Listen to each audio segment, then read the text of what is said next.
Imagínate que lleguen y la vean así. បាទសួស្តីទាំងអស់គ្នា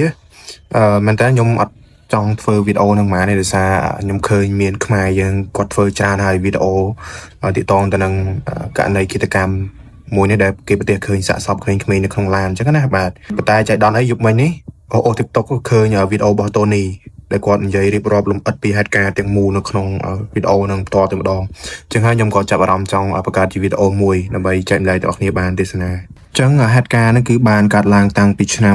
2019មកម្លេះបាទដោយនារីម្នាក់ហ្នឹងគាត់គឺជាអ្នកធ្វើការនៅក្នុងការ៉ាសាំងមួយកន្លែងនៅក្នុងប្រទេសមេស៊ីកូហ្នឹង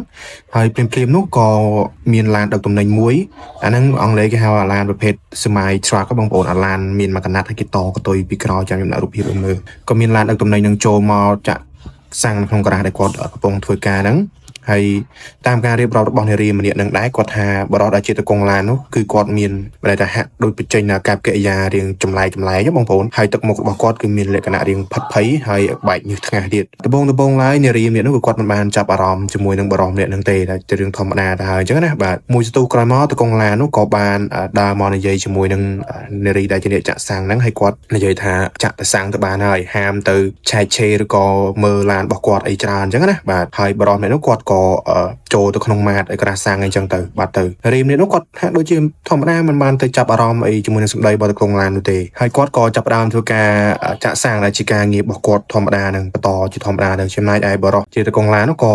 ប្រាប់ឲ្យគាត់ដើរចូលទៅក្នុងម៉ាតអីចឹងណាបាទបន្ទាប់ពីចាក់សាំងរួចរាល់ហើយនារីម្នាក់នោះក៏គាត់បានដើរមើលជុំវិញឡានព្រោះការងារគាត់ជាធម្មតាតែប៉ុណ្្នឹងឯងចាក់សាំងគាត់មើលជុំវិញឡានចឹងលោកមានឡានធូកង់ឬអីប្រាប់ទៅកងឡានឲ្យបានដឹងអីចឹងទៅបាទស្រាប់តែពេលនោះនាងក៏ឃើញថាអាទ្វារឡានខាងក្រោយហ្នឹងគឺបិទអត់ជិតហើយនៅមានប្រឡោះបន្តិចចឹងណាបាទហើយនៅពេលដែលគាត់ឃើញថាទ្វារឡានគូតក្រោយហ្នឹងបិទអត់ជិតទេគាត់ក៏មានបំណងថាចង់ទៅបិទទ្វារនឹងឲ្យជិតចឹងណាព្រោះគាត់គិតថាបើសិនជាបដ ឲ្យទ្វារនឹងនៅអត់ជិតចឹងគាត់គិតថាខ្លាចអាចនឹងមានទំនិញឲ្យធ្លាក់មកក្រៅព្រោះឡានជាឡានដឹកទំនិញចឹងណាឬក៏ខ្លាចថាមានគ្រឿងសង្ហារឹមអីផ្សេងធ្លាក់មកទៅមានគ្រោះថ្នាក់ដល់អ្នកដែលធ្វើដំណើរខាងក្រោយក៏ទៅមនុស្សគាត់នេះល្អមែនតើចេះកាត់គូពីគេពីឯងចឹងណាតែអ្វីដែលគាត់នឹកស្មានមិនដល់នោះនៅពេលដែលគាត់ដើរទៅដល់ប្រឡោះទ្វារសល់បន្តិចនៅក្រោយគូតឡានគាត់ស្រាប់តែមានធំក្លិនអសោចជាមកមុខរបស់គាត់ហ្មងគាត់ក្លិន